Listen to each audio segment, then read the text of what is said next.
leurs racines et de leur héritage vaudou, ce passé dérangeant ne peut pas être ignoré.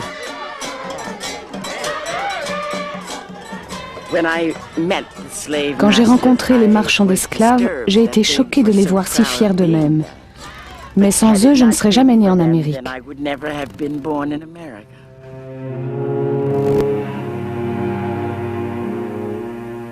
Les récits d'esclaves montrent l'importance du vaudou qui les a aidés à supporter les horreurs de leur traversée.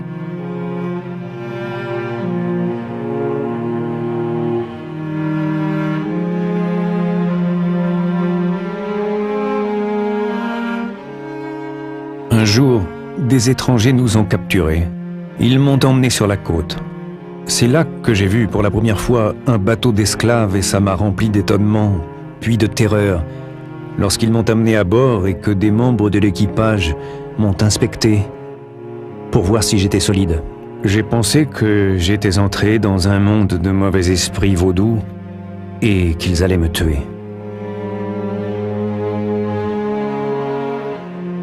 Il y avait quelques hommes noirs avec moi et je leur ai demandé si nous allions être mangés par les affreux hommes blancs, au visage rouge et aux cheveux longs. Ils m'ont répondu que non. Quand le bateau fut prêt à partir, on nous a mis sous le pont. La puanteur de la cale était insupportable. On nous avait tellement entassés qu'il était difficile de se retourner. Il faisait si chaud dans cet endroit étroit que nous étouffions.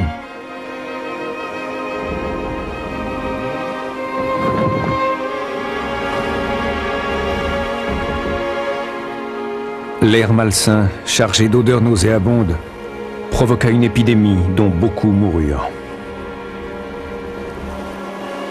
Ce misérable état était aggravé par le poids des chaînes et la saleté de ce qui servait de toilette. Les enfants tombaient souvent dedans, au bord de l'asphyxie.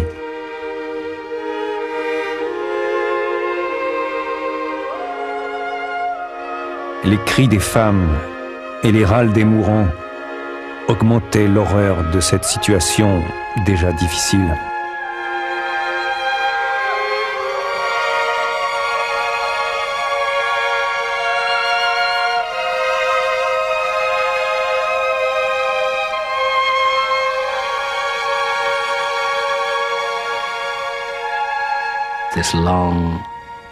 Ce long voyage au fond des cales des navires négriers était épouvantable. On l'appelait le passage. On l'appelait ainsi parce que cela prenait beaucoup de temps, un peu comme une vie entière, et des milliers en mouraient.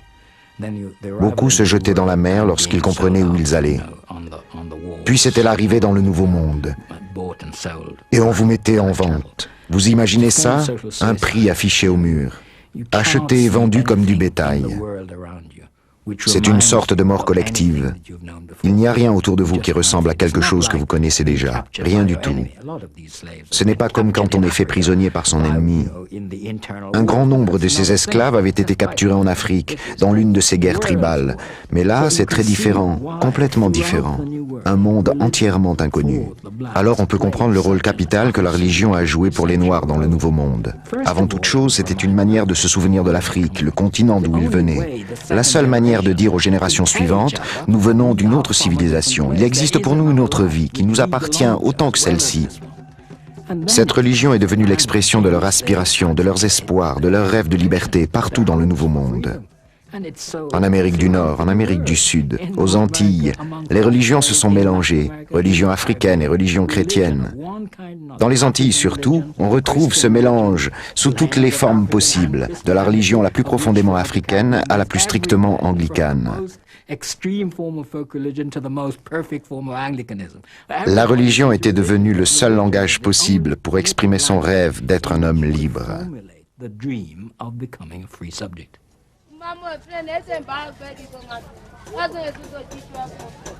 La connaissance des rituels vaudous est conservée.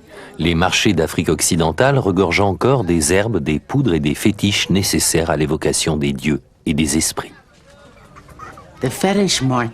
À première vue, pour un non-initié, le marché aux fétiches est assez sinistre, plutôt orienté vers la magie noire. Mais toutes ces choses, que ce soit le crâne d'un chien ou d'une tortue, les plumes de poulet, certains os, ne servent pas toujours à faire le mal.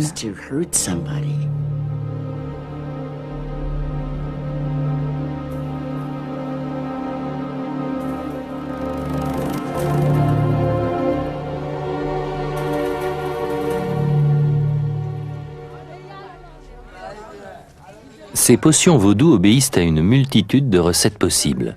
On les utilise pour invoquer les dieux ou guérir la maladie. Elles sont nécessaires pour jeter ou conjurer des sorts. Enfin, elles s'associent à des pratiques vaudou encore plus sombres.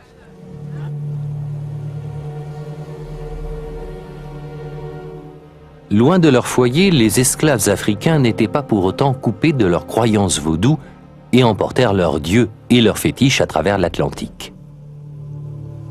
La colonie espagnole, qui sera baptisée Haïti par les Français, reçut bien plus d'esclaves que partout ailleurs.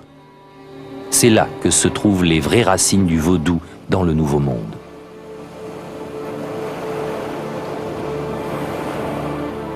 Sur cette île, les conditions de vie des esclaves étaient épouvantables. Ils étaient poussés jusqu'aux limites des capacités humaines. On leur interdisait la seule chose capable de les soutenir, leur religion, le vaudou.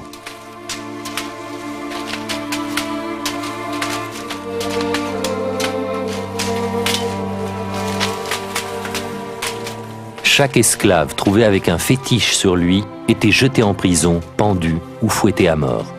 Sur des registres, il apparaît que certains furent crucifiés, d'autres jetés vivants en pâture à des chiens affamés. Ce récit passionné, écrit par un esclave, fut envoyé en France.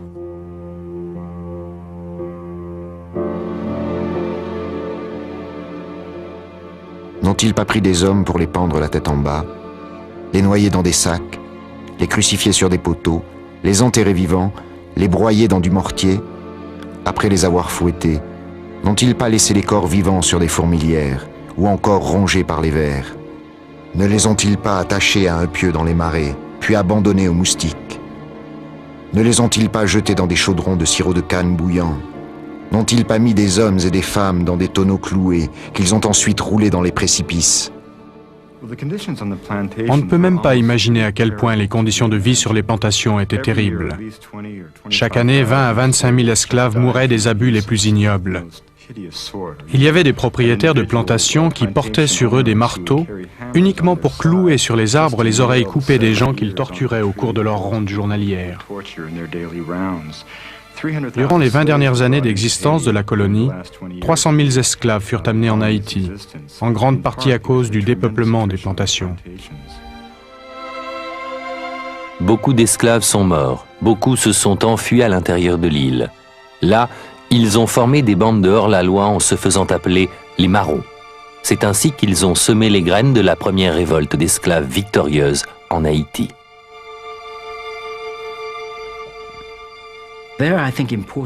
Ils ont une grande importance dans cette histoire, parce qu'ils vivaient en marge de la religion et des idées des Européens, en marge aussi de la servitude qui régnait sur les plantations.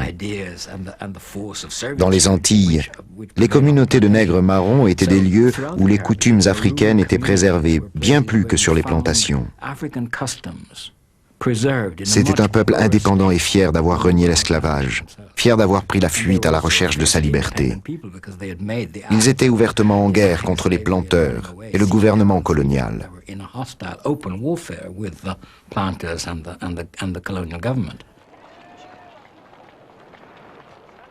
Au milieu du XVIIIe siècle, les nègres marrons organisèrent une guérilla dans les profondeurs de la jungle.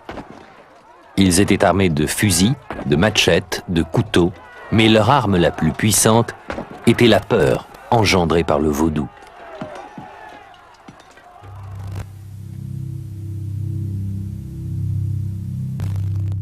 Le vaudou est contraire à l'ordre moral, aux institutions républicaines et aux convenances.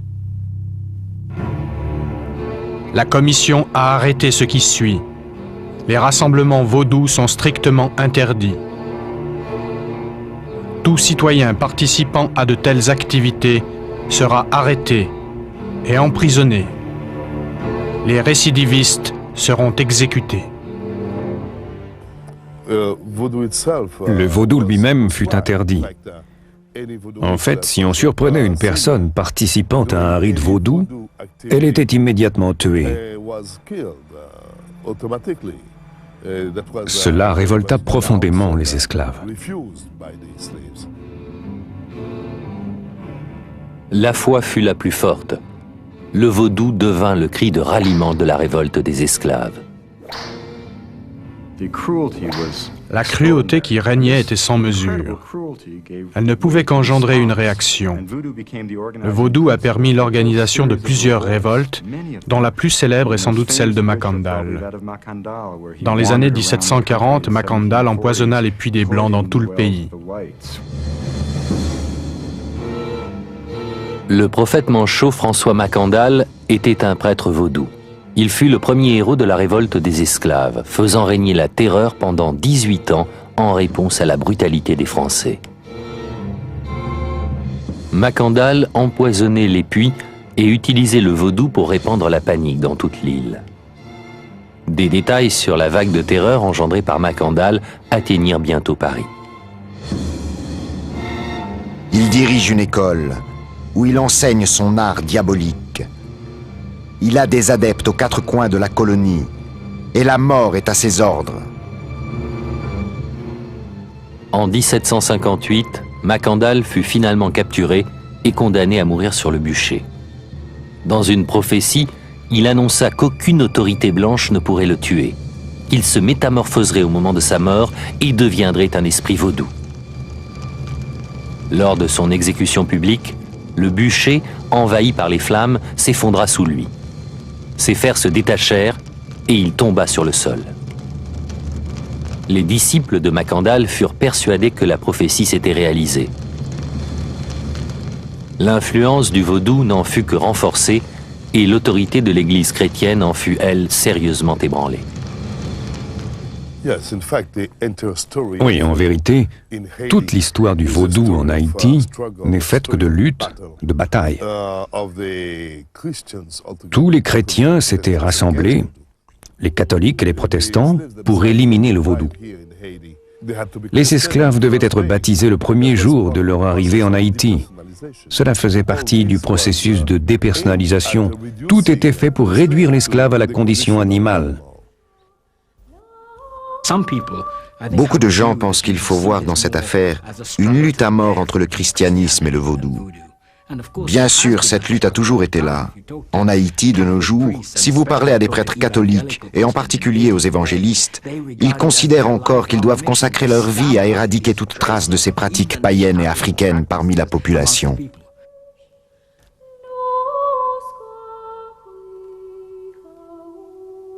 Les églises d'Haïti étalaient souvent des symboles du vaudou sur leurs murs.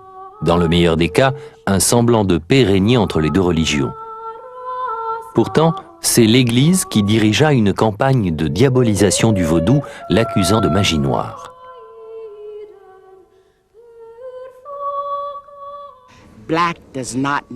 Noir ne veut pas forcément dire diabolique ou maléfique. Bien sûr, la magie pratiquée à cette époque peut nous sembler négative. Mais en ces temps-là, il s'agissait de survivre, de se révolter, et c'était le seul moyen pour eux de briser leurs chaînes. L'esprit terrifiant du baron Samedi fut une arme redoutable. Le baron Samedi traite avec les morts et s'occupe du cimetière. C'est un personnage important de cette religion où la mort est considérée comme un rite de passage, comme la naissance. Ainsi, le baron Samedi est le grand gardien du cimetière, le lieu de notre dernier repos.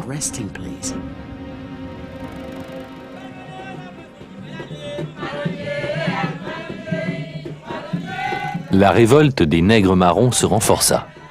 Encouragés par le triomphe symbolique de Makandal et armés du spectre menaçant du baron Samedi et de quelques esprits redoutables, la terreur se répandit sur les terres françaises, de même que dans les camps d'esclaves.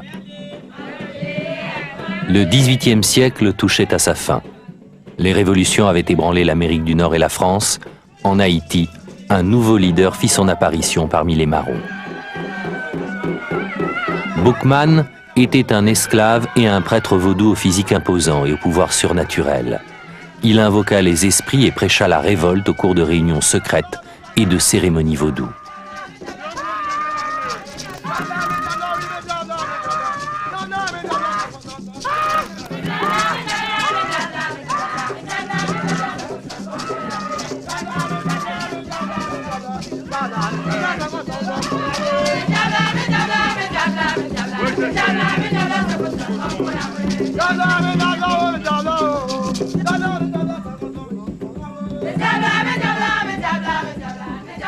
Le 14 août 1791, au cours d'un discours enflammé devant une assemblée d'esclaves, Boukman prononça une déclaration d'indépendance vaudou. Après le sacrifice d'un énorme cochon noir, Boukman s'écria « Nos dieux ont créé le soleil qui nous a donné la lumière, a soulevé les vagues et a commandé la tempête. Ils voient tous les actes des hommes blancs. Leurs dieux les poussent au crime. Nos dieux nous demandent de faire le bien. Ils nous ordonnent de venger les injustices. Ils dirigeront nos bras et nous soutiendront. Débarrassons-nous du Dieu des Blancs qui nous a causé tant de peine et écoutons la voix de la liberté qui parle en chacun de nous. »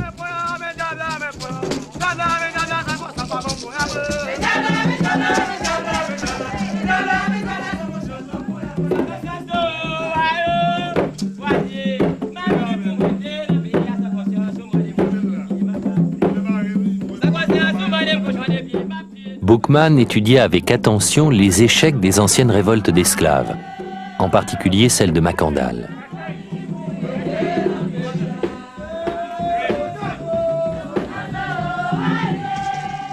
Il était convaincu que les marrons ne pouvaient réussir qu'en faisant un pacte avec les dieux et les puissants esprits vaudous. En retour, ceux-ci donneraient la force aux guerriers et jetteraient un mauvais sort sur leurs ennemis. Les partisans de Boukman se lancèrent dans le combat avec une incroyable férocité. Les Français avaient eu tort de sous-estimer la puissance du vaudou. Je crois que ce que les Français ne pouvaient pas vraiment comprendre, c'est qu'ils ne se battaient pas contre des hommes, mais contre des esprits. Et c'est pour ça qu'ils ne pouvaient pas gagner. Les Français croyaient affronter des esclaves avec des bâtons, mal armés ou pas armés du tout.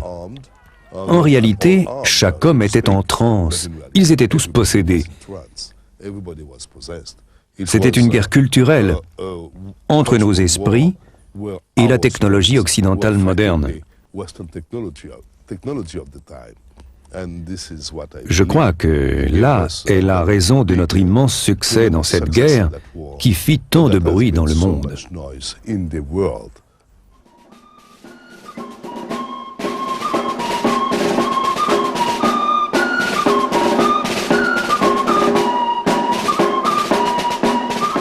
Les idéaux de la Révolution française ont influencé les marrons. Ils ont vite réalisé que liberté, égalité, fraternité ne s'appliquaient pas à eux. Napoléon, face à l'insurrection des marrons, envoya un représentant en Haïti chargé d'éradiquer ce qu'il appelait ce dangereux culte vaudou. Cette tentative se solda par un échec. Napoléon envoya plus tard son beau-frère, le général Leclerc, avec une armée et la mission de rétablir l'ordre par tous les moyens. Boukman fut tué dans la bataille acharnée qui suivit. C'est alors que survint le plus grand héros de l'histoire haïtienne, Toussaint Louverture.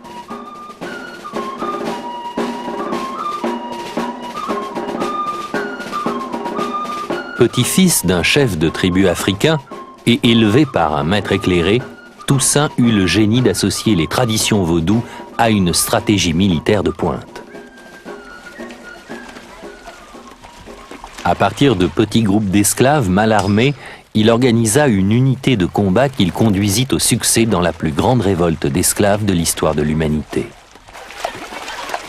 Par une longue marche de village en village, Toussaint créa une armée qui put enfin humilier les Français, vaincre leur armée d'élite et accomplir le rêve de Boukman en les repoussant dans les eaux des Antilles.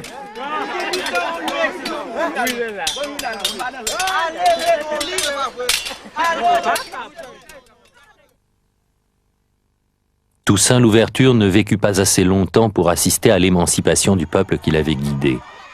En 1802, il fut capturé par les Français et envoyé en France pour y être jugé. L'année suivante, il mourut en prison dans un état pitoyable.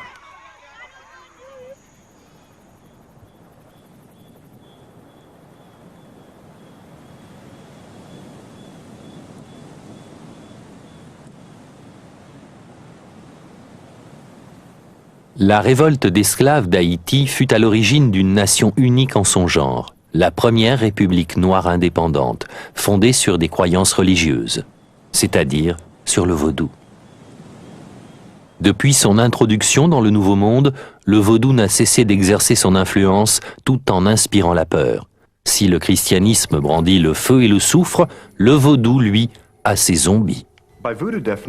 Selon le vaudou, un zombie est un individu dont l'âme a été volée par sorcellerie, et par conséquent, le zombie se retrouve dans une sorte d'éternel purgatoire. D'après les croyances, ils ont été enterrés vivants, puis retirés de leur tombe pour affronter un destin difficile, un destin que l'on dit lié à l'incarcération ou à l'esclavage.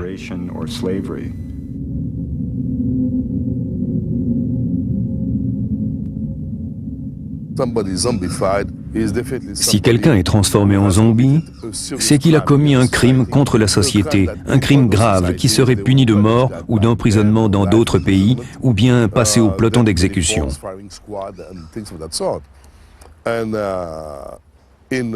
Dans le vaudou, nous ne croyons pas à cette solution.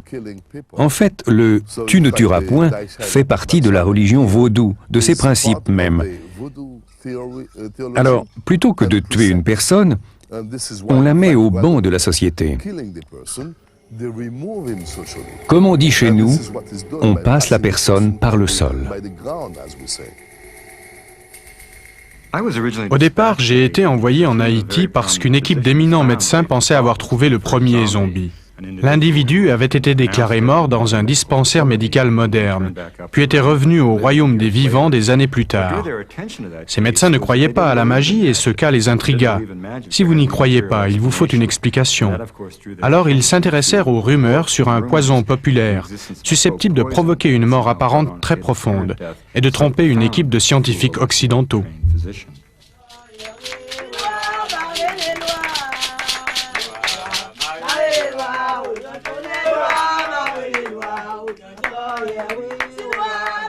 Scientifiques et érudits voulaient à tout prix découvrir les secrets des prêtres vaudous, et en particulier leur prétendue capacité à simuler la mort. Après de nombreuses expérimentations de potions, de poudres, de médicaments, ils semblaient avoir enfin trouvé une explication possible. En observant les préparations de cette poudre à divers endroits d'Haïti, j'ai découvert que l'ingrédient de base était un poisson de mer possédant dans ses entrailles, dans ses viscères et sous la surface de sa peau, un poison extraordinairement puissant appelé tritododoxine. Un poison si toxique qu'une dose mortelle peut tenir sur une tête d'épingle. Il agit de façon curieuse et provoque une mort apparente. On compte au Japon et en Asie du Sud-Est de nombreux cas d'individus qui ont été placés ainsi dans des cercueils par accident. Dans toute religion, il y a des choses que la science ne peut pas totalement expliquer. Il y a un moment où c'est la foi qui prend la relève. J'ai trouvé ça crédible parce que je viens des Antilles, mais ces choses sont aussi très courantes ailleurs, bien qu'elles n'ont pas toujours le caractère sensationnel que leur confère le vaudou. En Jamaïque, tout le monde vit dans la terreur des Dupis. Les Dupis sont des gens qui sont morts, mais pas complètement, et qui hantent les cimetières, les endroits sombres, etc. Ce sont de vieilles croyances africaines détournées selon lesquelles les puissances surnaturelles continuent d'avoir un pouvoir sur notre vie humaine. Les zombies en sont la version haïtienne, une version plutôt spectaculaire. Mais la personne n'est pas seulement un fantôme, elle est physiquement là, elle marche, mais complètement vide de toute humanité.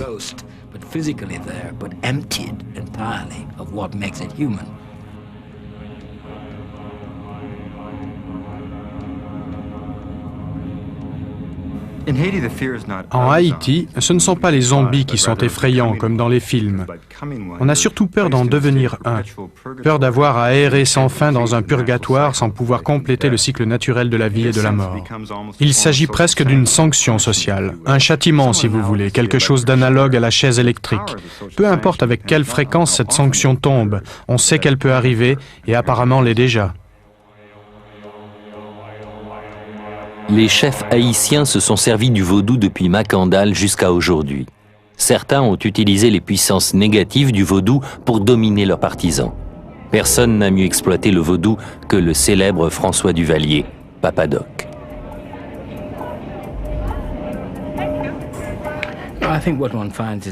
Je pense que le vaudou a joué un rôle clé dans la vie politique d'Haïti, surtout depuis la Révolution. Et c'est sans doute la raison pour laquelle le vaudou est si ancré dans la vie religieuse de tous les jours. Il apporte une communauté de langage à la population et permet à ces gens d'exprimer leur sentiment d'être un peuple africain en exil. Donc, si vous étiez un homme politique et que vous vouliez mobiliser votre peuple, vous utiliseriez ce langage. Il n'est pas surprenant que Duvalier et les tontons Macoute aient eu chacun leur propre prêtre Ougan dans l'espoir qu'ils transmettraient leur message. C'est tout le problème d'une société avec une élite politique très réduite. Celle-ci ne partage pas vraiment la vie ordinaire des paysans et le vaudou devient le seul moyen de communication. Il a donc joué un grand rôle politique.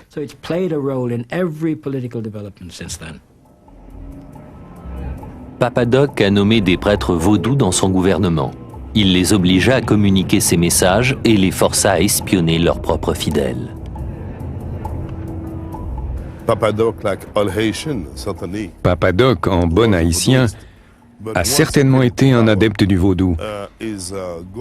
Mais une fois au pouvoir, son unique but fut d'y demeurer. Il a donc utilisé le vaudou dans une voie diabolique, afin de mieux asservir son peuple et continuer de régner en maître. Lui et son fils sont restés 30 ans à la présidence de ce pays. Ils ont ramassé une fortune.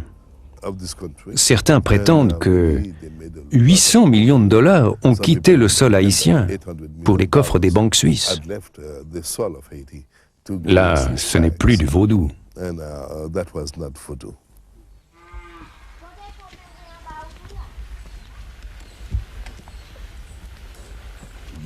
Là, pour démarrer tête, pour nous mettre les airs dans tête. Pour les pratiquants et les prêtres, le vrai pouvoir du vaudou repose dans sa capacité à faire le bien et par-dessus tout à apporter la guérison. Ils pensent que depuis des centaines d'années, le vaudou peut guérir, éloigner les mauvais esprits qui provoquent les maladies et la mort. À l'époque des miracles de la médecine, les prêtres vaudous prétendent avoir trouvé des solutions là où les méthodes modernes ont échoué.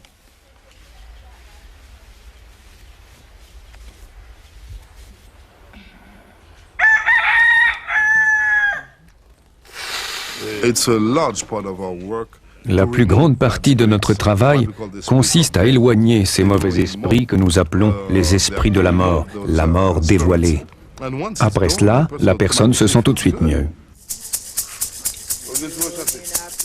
On pense qu'Espalita a une étrange maladie mortelle, une maladie que la médecine moderne n'a pas pu guérir.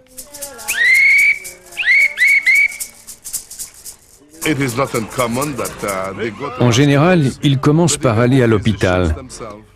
Puis les médecins et les infirmières, voyant qu'ils ne peuvent rien, leur demandent d'aller consulter le Ougan, le prêtre vaudou, le seul à pouvoir faire quelque chose.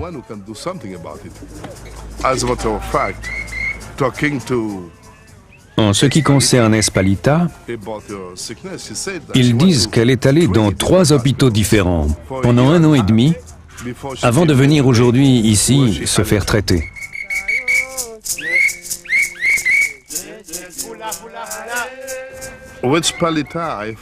J'ai trouvé que la maladie d'Espalita était très complexe. C'est ce que nous appelons ici le mauvais air, ou, si vous voulez, les mauvais esprits. En réalité, c'est l'une des femmes de son mari qui lui a jeté un mauvais sort afin de l'aliéner complètement et de la faire mourir.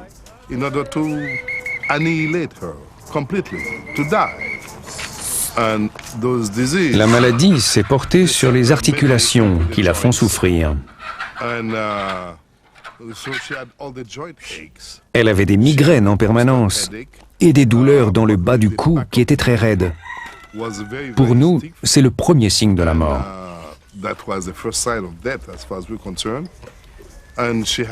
Elle avait également le ventre gonflé, très gonflé. Et je crois même que sa tension était très basse. Pour faire partir tout cela, il nous a fallu pratiquer un exorcisme.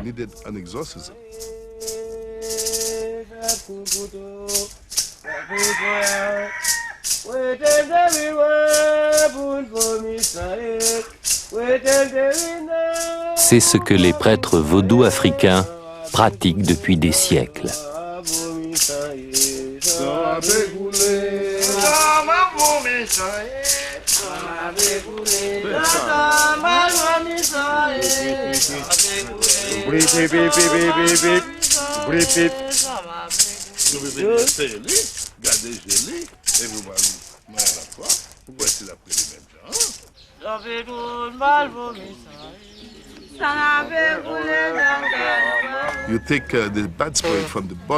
Pour sortir le mauvais esprit du corps, il faut le faire venir jusqu'à la tête, puis le faire passer dans l'animal. C'est pourquoi, après, il faut le sacrifier pour que le mauvais esprit ne puisse plus vivre. En réalité, nous brisons ses membres. C'est une façon symbolique d'immobiliser l'esprit afin qu'il ne puisse plus s'enfuir. Après, l'animal est jeté dans le feu, il est rôti en quelque sorte. Avec la fumée, les mauvais esprits s'en vont, ils s'en vont sur le chemin des mauvais esprits, sur le chemin de la mort, comme on dit chez nous.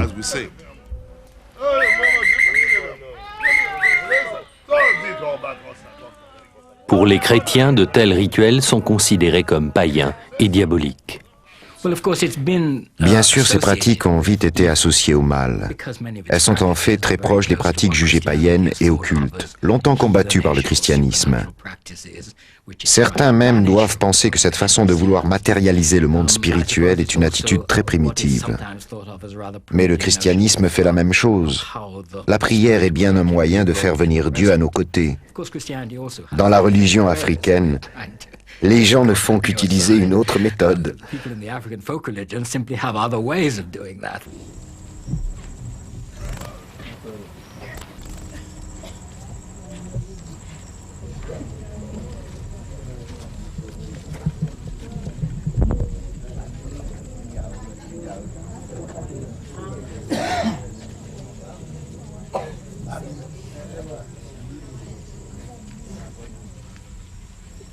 Pour beaucoup de gens, le vaudou reste une force positive qui fait triompher le bien sur le mal, la vie sur la mort. Quand une prêtresse vaudou américaine est initiée à la religion vaudou du Bénin, elle termine un cycle qui a commencé des centaines d'années auparavant.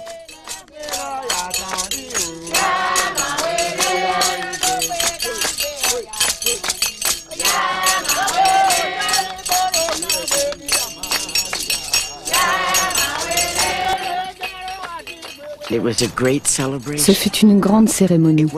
Je n'étais pas en pays étranger, tout me semblait familier. J'ai remonté les pages du temps. Je suis retournée chez moi.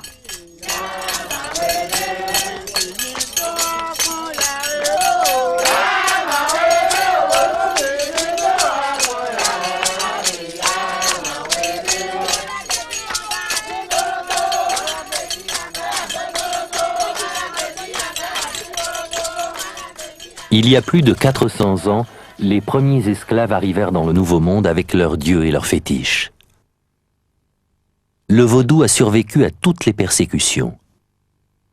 Il est resté bien vivant depuis ses origines dans les plaines du Bénin jusqu'à aujourd'hui.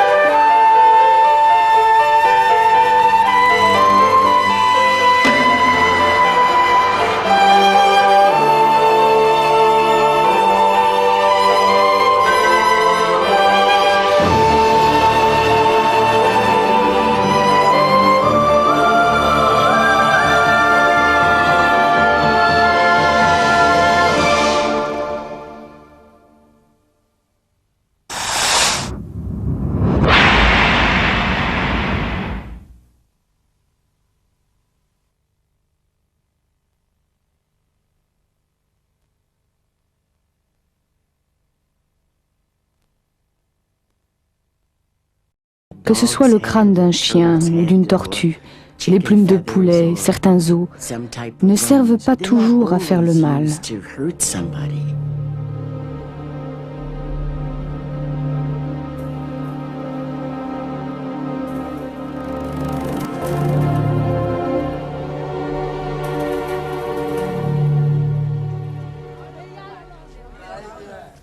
Ces potions vaudou obéissent à une multitude de recettes possibles. On les utilise pour invoquer les dieux ou guérir la maladie. Elles sont nécessaires pour jeter ou conjurer des sorts. Enfin, elles s'associent à des pratiques vaudou encore plus sombres.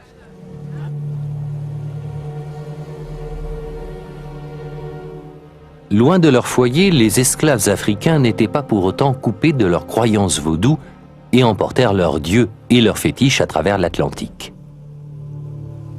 La colonie espagnole, qui sera baptisée Haïti par les Français, reçut bien plus d'esclaves que partout ailleurs. C'est là que se trouvent les vraies racines du vaudou dans le Nouveau Monde.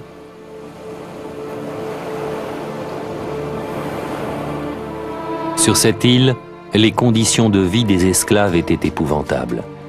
Ils étaient poussés jusqu'aux limites des capacités humaines. On leur interdisait la seule chose capable de les soutenir, leur religion, le vaudou.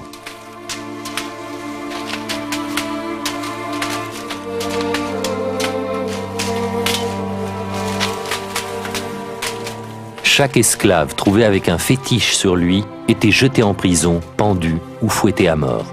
Sur des registres, il apparaît que certains furent crucifiés, d'autres jetés vivants en pâture à des chiens affamés.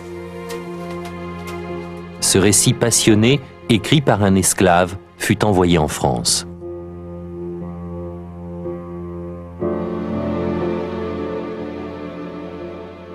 N'ont-ils pas pris des hommes pour les pendre la tête en bas, les noyer dans des sacs, les crucifier sur des poteaux, les enterrer vivants, les broyer dans du mortier? Après les avoir fouettés, n'ont-ils pas laissé les corps vivants sur des fourmilières ou encore rongés par les vers? Ne les ont-ils pas attachés à un pieu dans les marais, puis abandonnés aux moustiques? Ne les ont-ils pas jetés dans des chaudrons de sirop de canne bouillant? N'ont-ils pas mis des hommes et des femmes dans des tonneaux cloués qu'ils ont ensuite roulés dans les précipices? On ne peut même pas imaginer à quel point les conditions de vie sur les plantations étaient terribles. Chaque année, 20 à 25 000 esclaves mouraient des abus les plus ignobles. Il y avait des propriétaires de plantations qui portaient sur eux des marteaux uniquement pour clouer sur les arbres les oreilles coupées des gens qu'ils torturaient au cours de leurs rondes journalières. Durant les 20 dernières années d'existence de la colonie, 300 000 esclaves furent amenés en Haïti, en grande partie à cause du dépeuplement des plantations. Beaucoup d'esclaves sont morts, beaucoup se sont enfuis à l'intérieur de l'île. Là, ils ont formé des bandes de hors-la-loi en se faisant appeler les marrons. C'est ainsi qu'ils ont semé les graines de la première révolte d'esclaves victorieuse en Haïti.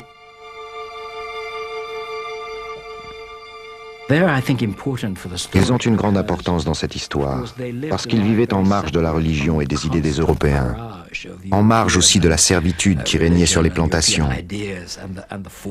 Dans les Antilles, les communautés de nègres marrons étaient des lieux où les coutumes africaines étaient préservées, bien plus que sur les plantations.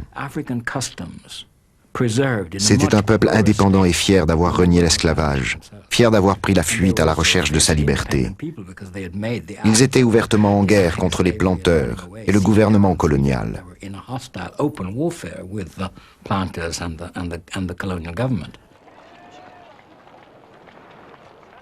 Au milieu du XVIIIe siècle, les nègres marrons organisèrent une guérilla dans les profondeurs de la jungle. Ils étaient armés de fusils, de machettes, de couteaux, mais leur arme la plus puissante était la peur engendrée par le vaudou.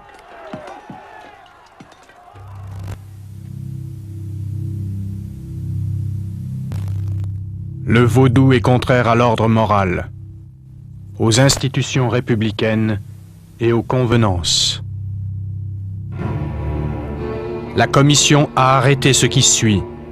Les rassemblements vaudous sont strictement interdits. Tout citoyen participant à de telles activités sera arrêté et emprisonné. Les récidivistes seront exécutés. Le vaudou lui-même fut interdit. En fait, si on surprenait une personne participant à un rite vaudou, elle était immédiatement tuée. Cela révolta profondément les esclaves. La foi fut la plus forte. Le vaudou devint le cri de ralliement de la révolte des esclaves. La cruauté qui régnait était sans mesure. Elle ne pouvait qu'engendrer une réaction. Le vaudou a permis l'organisation de plusieurs révoltes, dont la plus célèbre est sans doute celle de Makandal. Dans les années 1740, Makandal empoisonna les puits des Blancs dans tout le pays. Le prophète manchot François Makandal était un prêtre vaudou. Il fut le premier héros de la révolte des esclaves, faisant régner la terreur pendant 18 ans en réponse à la brutalité des Français. Makandal empoisonnait les puits et utilisait le vaudou pour répandre la panique dans toute l'île. Des détails sur la vague de terreur engendrée par Makandal atteignirent bientôt Paris. Il dirige une école où il enseigne son art diabolique. Il a des adeptes aux quatre coins de la colonie, et la mort est à ses ordres. En 1758, Makandal fut finalement capturé et condamné à mourir sur le bûcher. Dans une prophétie, il annonça qu'aucune autorité blanche ne pourrait le tuer, qu'il se métamorphoserait au moment de sa mort et deviendrait un esprit vaudou. Lors de son exécution publique, le bûcher, envahi par les flammes, s'effondra sous lui. Ses fers se détachèrent et il tomba sur le sol. Les disciples de Makandal furent persuadés que la prophétie s'était réalisée. L'influence du vaudou n'en fut que renforcée et l'autorité de l'Église chrétienne en fut, elle, sérieusement ébranlée. Oui, en vérité, toute l'histoire du vaudou en Haïti n'est faite que de luttes, de batailles. Tous les chrétiens s'étaient rassemblés, les catholiques et les protestants, pour éliminer le vaudou. Les esclaves devaient être baptisés le premier jour de leur arrivée en Haïti. Cela faisait partie du processus de dépersonnalisation. Tout était fait pour réduire l'esclave à la condition animale. Beaucoup de gens pensent qu'il faut voir dans cette affaire une lutte à mort entre le christianisme et le vaudou. Bien sûr, cette lutte a toujours été là. En Haïti, de nos jours, si vous parlez à des prêtres catholiques, et en particulier aux évangélistes, ils considèrent encore qu'ils doivent consacrer leur vie à éradiquer toute trace de ces pratiques païennes et africaines parmi la population.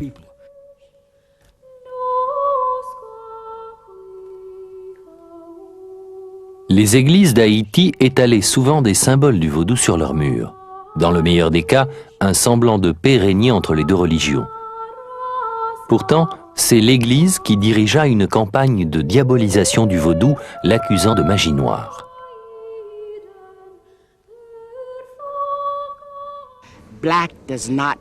Noir ne veut pas forcément dire diabolique ou maléfique. Bien sûr, la magie pratiquée à cette époque peut nous sembler négative. Mais en ces temps-là, il s'agissait de survivre, de se révolter, et c'était le seul moyen pour eux de briser leurs chaînes. L'esprit terrifiant du baron Samedi fut une arme redoutable.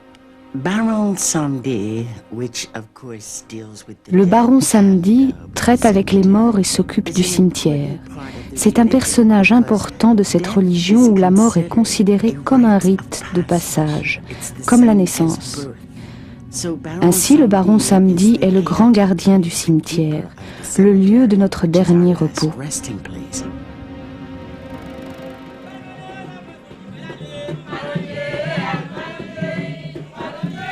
La révolte des nègres marrons se renforça. Encouragés par le triomphe symbolique de Makandal et armés du spectre menaçant du baron Samedi et de quelques esprits redoutables, la terreur se répandit sur les terres françaises, de même que dans les camps d'esclaves. Le XVIIIe siècle touchait à sa fin. Les révolutions avaient ébranlé l'Amérique du Nord et la France. En Haïti, un nouveau leader fit son apparition parmi les marrons. Boukman était un esclave et un prêtre vaudou au physique imposant et au pouvoir surnaturel. Il invoqua les esprits et prêcha la révolte au cours de réunions secrètes et de cérémonies vaudou.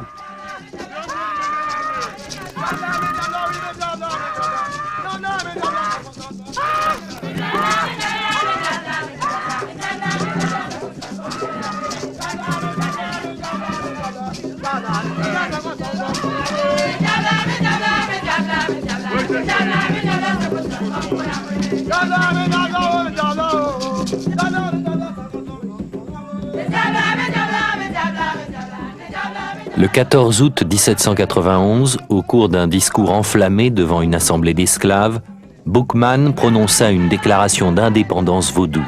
Après le sacrifice d'un énorme cochon noir, Boukman s'écria « Nos dieux ont créé le soleil qui nous a donné la lumière, a soulevé les vagues et a commandé la tempête. Ils voient tous les actes des hommes blancs. Leurs dieux les poussent au crime. Nos dieux nous demandent de faire le bien.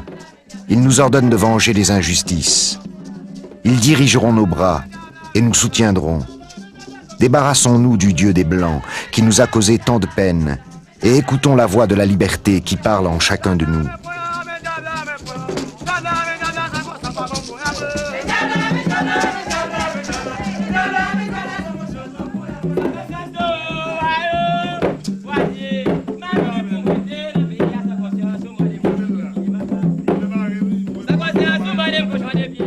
Boukman étudia avec attention les échecs des anciennes révoltes d'esclaves, en particulier celle de Macandal.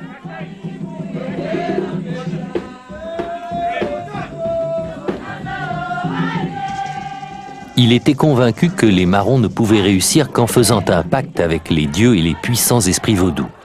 En retour, ceux-ci donneraient la force aux guerriers et jetteraient un mauvais sort sur leurs ennemis. Les partisans de Boukman se lancèrent dans le combat avec une incroyable férocité. Les Français avaient eu tort de sous-estimer la puissance du vaudou.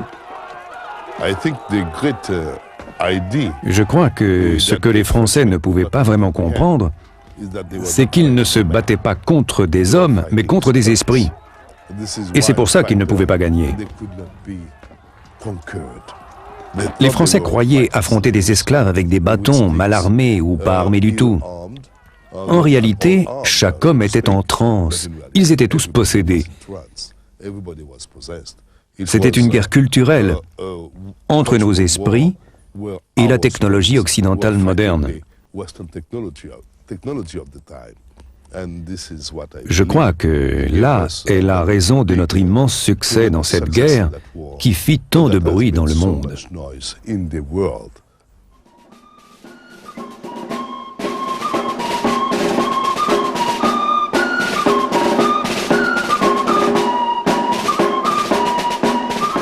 Les idéaux de la Révolution française ont influencé les Marrons. Ils ont vite réalisé que liberté, égalité, fraternité ne s'appliquaient pas à eux. Napoléon, face à l'insurrection des Marrons, envoya un représentant en Haïti chargé d'éradiquer ce qu'il appelait ce dangereux culte vaudou. Cette tentative se solda par un échec. Napoléon envoya plus tard son beau-frère, le général Leclerc, avec une armée et la mission de rétablir l'ordre par tous les moyens. Boukman fut tué dans la bataille acharnée qui suivit. C'est alors que survint le plus grand héros de l'histoire haïtienne, Toussaint Louverture.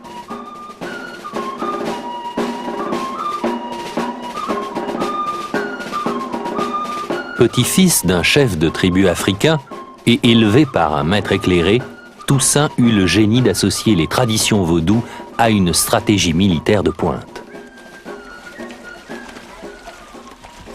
À partir de petits groupes d'esclaves mal armés, il organisa une unité de combat qu'il conduisit au succès dans la plus grande révolte d'esclaves de l'histoire de l'humanité. Par une longue marche de village en village, Toussaint créa une armée qui put enfin humilier les Français, vaincre leur armée d'élite et accomplir le rêve de Boukman en les repoussant dans les eaux des Antilles.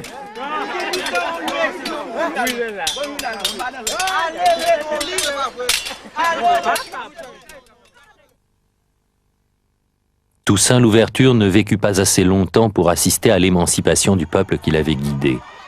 En 1802, il fut capturé par les Français et envoyé en France pour y être jugé. L'année suivante, il mourut en prison dans un état pitoyable.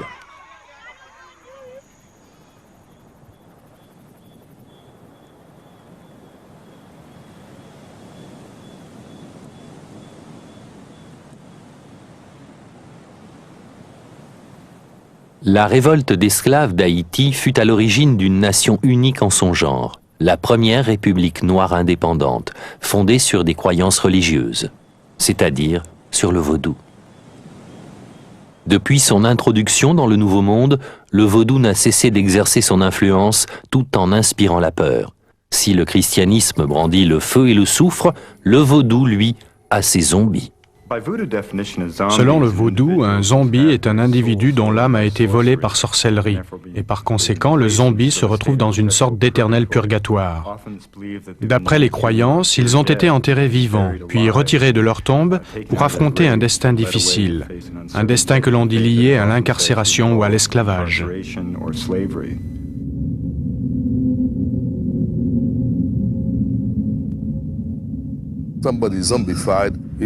Si quelqu'un est transformé en zombie, c'est qu'il a commis un crime contre la société, un crime grave qui serait puni de mort ou d'emprisonnement dans d'autres pays, ou bien passé au peloton d'exécution. Dans le vaudou, nous ne croyons pas à cette solution. En fait, le « tu ne tueras point » fait partie de la religion vaudou, de ses principes même. Alors, plutôt que de tuer une personne, on la met au banc de la société. Comme on dit chez nous, on passe la personne par le sol.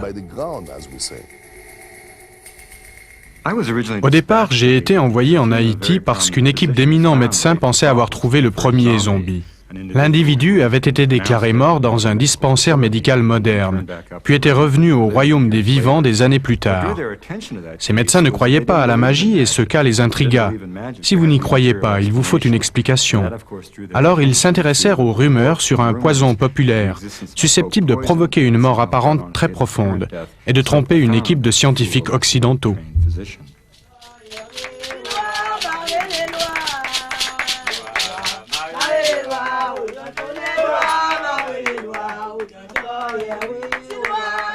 Scientifiques et érudits voulaient à tout prix découvrir les secrets des prêtres vaudous, et en particulier leur prétendue capacité à simuler la mort. Après de nombreuses expérimentations de potions, de poudres, de médicaments, il semblait avoir enfin trouvé une explication possible. En observant les préparations de cette poudre à divers endroits d'Haïti, j'ai découvert que l'ingrédient de base était un poisson de mer possédant dans ses entrailles, dans ses viscères et sous la surface de sa peau, un poison extraordinairement puissant appelé tritododoxine. Un poison si toxique qu'une dose mortelle peut tenir sur une tête d'épingle. Il agit de façon curieuse et provoque une mort apparente. On compte au Japon et en Asie du Sud-Est de nombreux cas d'individus qui ont été placés ainsi dans des cercueils par accident. Dans toute religion, il y a des choses que la science ne peut pas totalement expliquer. Il y a un moment où c'est la foi qui prend la relève. J'ai trouvé ça crédible, parce que je viens des Antilles, mais ces choses sont aussi très courantes ailleurs, bien qu'elles n'ont pas toujours le caractère sensationnel que leur confère le vaudou. En Jamaïque, tout le monde vit dans la terreur des Dupis. Les Dupis sont des gens qui sont morts, mais pas complètement, et qui hantent les cimetières, les endroits sombres, etc. Ce sont de vieilles croyances africaines détournées selon lesquelles les puissances surnaturelles continuent d'avoir un pouvoir sur notre vie humaine. Les zombies en sont la version haïtienne, une version plutôt spectaculaire. Mais la personne n'est pas seulement un fantôme, elle est physiquement là, elle marche, mais complètement vide de toute humanité.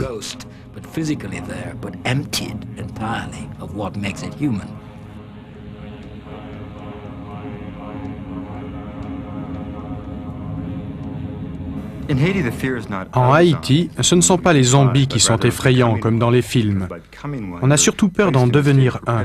Peur d'avoir à errer sans fin dans un purgatoire sans pouvoir compléter le cycle naturel de la vie et de la mort. Il s'agit presque d'une sanction sociale, un châtiment si vous voulez, quelque chose d'analogue à la chaise électrique. Peu importe avec quelle fréquence cette sanction tombe, on sait qu'elle peut arriver et apparemment l'est déjà.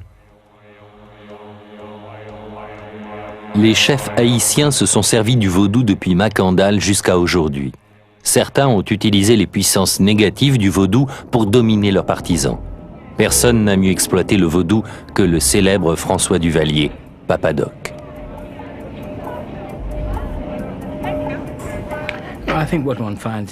Je pense que le vaudou a joué un rôle clé dans la vie politique d'Haïti, surtout depuis la Révolution.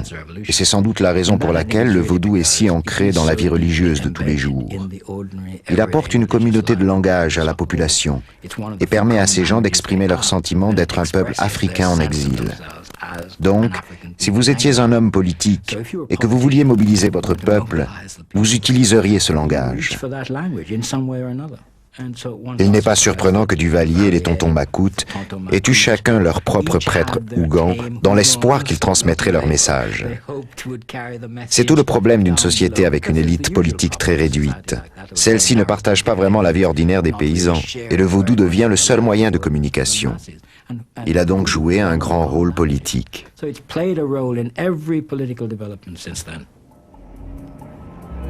Papa Doc a nommé des prêtres vaudous dans son gouvernement.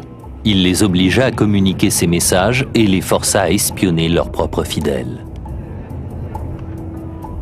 Papa Doc, like all Haitian, certainly. Papa Doc, en bon haïtien, a certainement été un adepte du vaudou.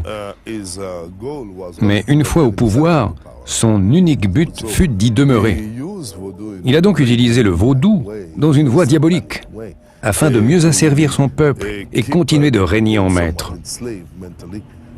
Lui et son fils sont restés 30 ans à la présidence de ce pays. Ils ont ramassé une fortune. Certains prétendent que 800 millions de dollars ont quitté le sol haïtien pour les coffres des banques suisses. Là, ce n'est plus du vaudou.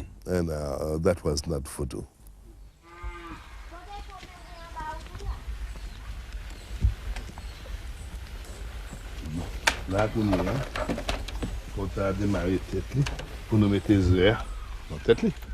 Pour les pratiquants et les prêtres, le vrai pouvoir du vaudou repose dans sa capacité à faire le bien et par-dessus tout à apporter la guérison. Ils pensent que depuis des centaines d'années, le vaudou peut guérir, éloigner les mauvais esprits qui provoquent les maladies et la mort. À l'époque des miracles de la médecine, les prêtres vaudous prétendent avoir trouvé des solutions là où les méthodes modernes ont échoué.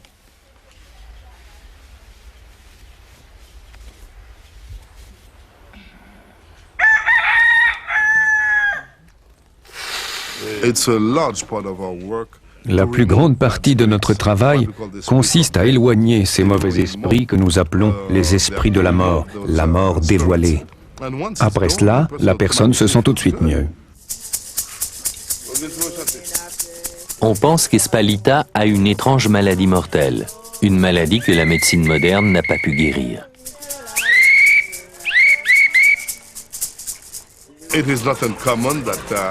En général, ils commencent par aller à l'hôpital. Puis les médecins et les infirmières, voyant qu'ils ne peuvent rien, leur demandent d'aller consulter le Ougan, le prêtre vaudou, le seul à pouvoir faire quelque chose.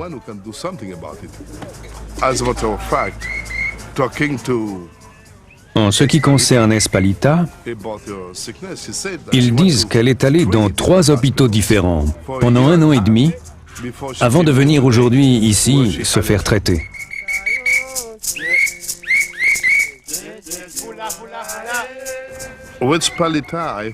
J'ai trouvé que la maladie d'Espalita était très complexe. C'est ce que nous appelons ici le mauvais air, ou, si vous voulez, les mauvais esprits.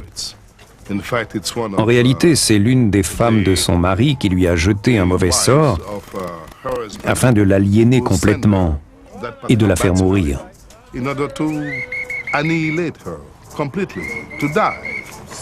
La maladie s'est portée sur les articulations qui la font souffrir. Elle avait des migraines en permanence et des douleurs dans le bas du cou qui étaient très raides. Pour nous, c'est le premier signe de la mort.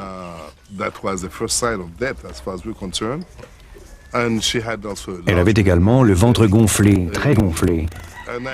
Et je crois même que sa tension était très basse. Pour faire partir tout cela, il nous a fallu pratiquer un exorcisme.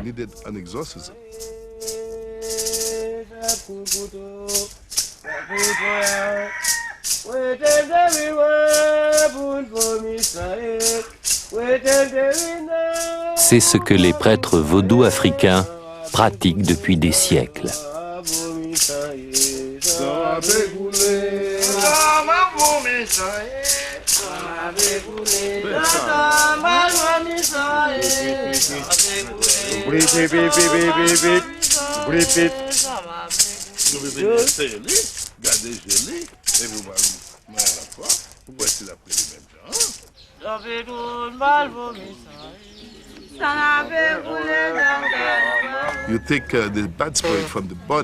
Pour sortir le mauvais esprit du corps, il faut le faire venir jusqu'à la tête, puis le faire passer dans l'animal.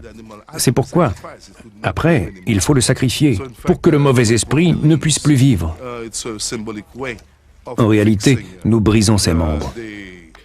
C'est une façon symbolique d'immobiliser l'esprit afin qu'il ne puisse plus s'enfuir. Après, l'animal est jeté dans le feu, il est rôti en quelque sorte. Avec la fumée, les mauvais esprits s'en vont, ils s'en vont sur le chemin des mauvais esprits, sur le chemin de la mort, comme on dit chez nous.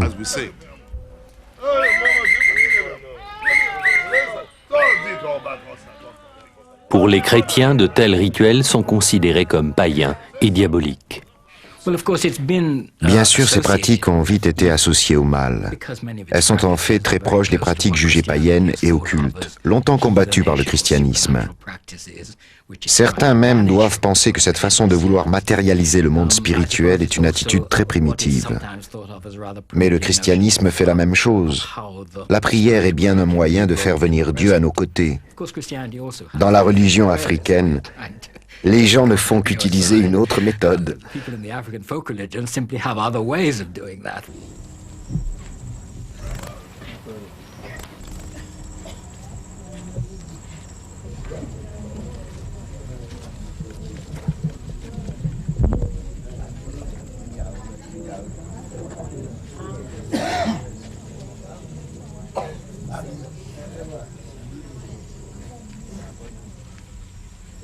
Pour beaucoup de gens, le vaudou reste une force positive qui fait triompher le bien sur le mal, la vie sur la mort.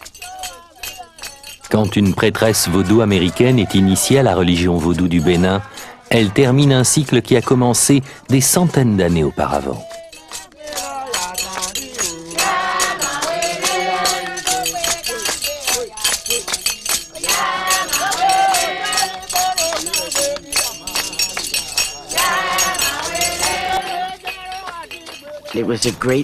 Ce fut une grande cérémonie. Je n'étais pas en pays étranger, tout me semblait familier. J'ai remonté les pages du temps. Je suis retournée chez moi.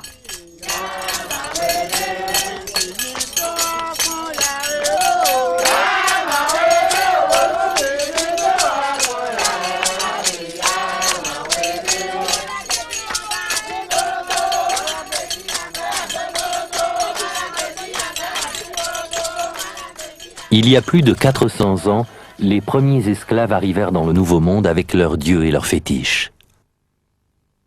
Le vaudou a survécu à toutes les persécutions. Il est resté bien vivant depuis ses origines dans les plaines du Bénin jusqu'à aujourd'hui.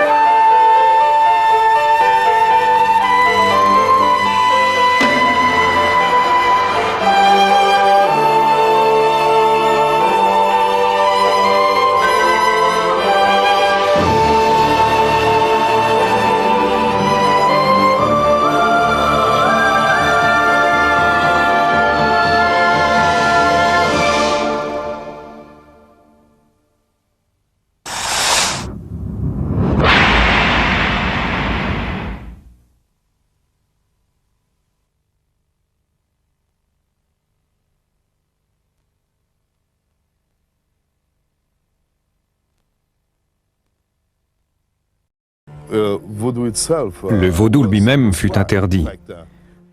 En fait, si on surprenait une personne participant à un rite vaudou, elle était immédiatement tuée. Cela révolta profondément les esclaves. La foi fut la plus forte. Le vaudou devint le cri de ralliement de la révolte des esclaves. La cruauté qui régnait était sans mesure. Elle ne pouvait qu'engendrer une réaction. Le vaudou a permis l'organisation de plusieurs révoltes, dont la plus célèbre est sans doute celle de Makandal.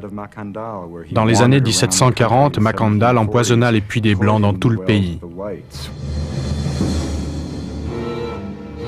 Le prophète manchot François Makandal était un prêtre vaudou.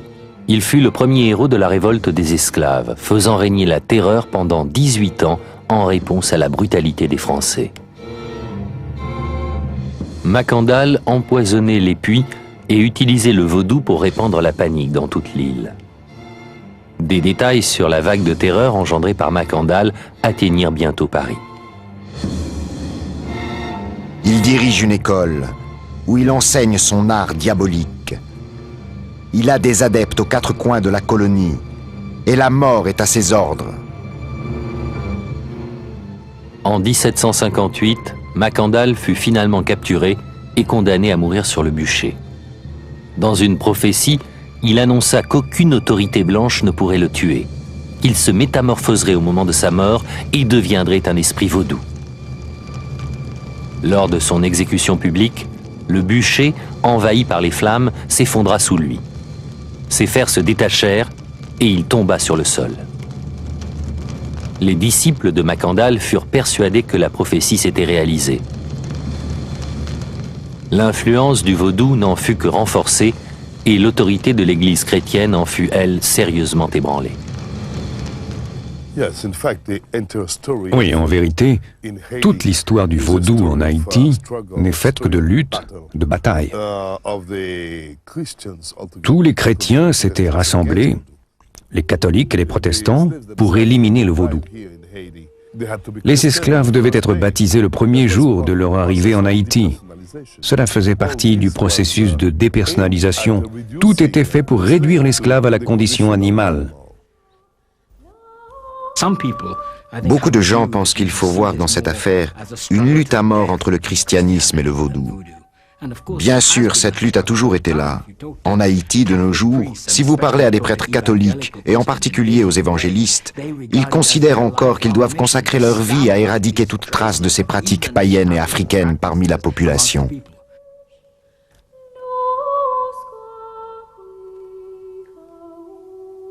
Les églises d'Haïti étalaient souvent des symboles du vaudou sur leurs murs.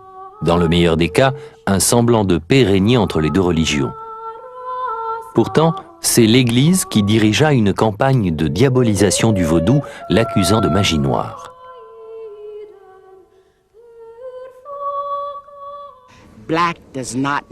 Noir ne veut pas forcément dire diabolique ou maléfique.